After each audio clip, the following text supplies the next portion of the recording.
esperando habitación. Una situación que no es ni mucho menos puntual, tal y como afirma la gerencia del departamento.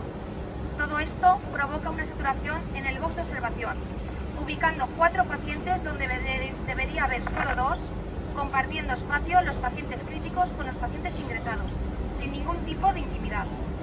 Cuando este espacio es insuficiente para acomodar a todos los ingresos que asumimos, nos obligan a habilitar un pasillo interno, una situación que nos parece indigna para el paciente y los trabajadores que estamos a su cargo.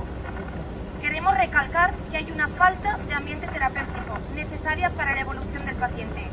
Las luces en urgencias no se apagan nunca y la actividad asistencial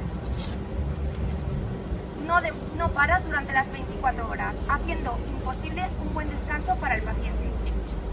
No disponemos de material suficiente para acomodar a todos los pacientes ni recursos humanos para ofrecer una buena calidad en los cuidados, ya que enfermeros, TCAEs, celadores, técnicos de rayos asumen tanto las urgencias como los cuidados que conllevan los pacientes ingresados.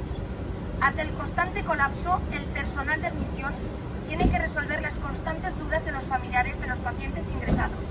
Dudas y desesperación, que no ocurriría si el paciente estuviera en la planta acompañado. Llevamos mucho tiempo insistiendo que el espacio y el personal es escaso para garantizar una asistencia de calidad y digna. Hemos llegado al límite de nuestra capacidad. Estamos cansados física y psicológicamente.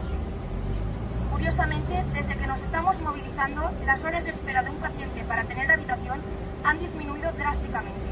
Pero sabemos que esto no es definitivo y solo es un lavado de imagen de forma temporal.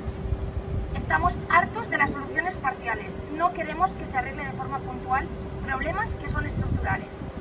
Queremos soluciones definitivas y no parches. Gracias.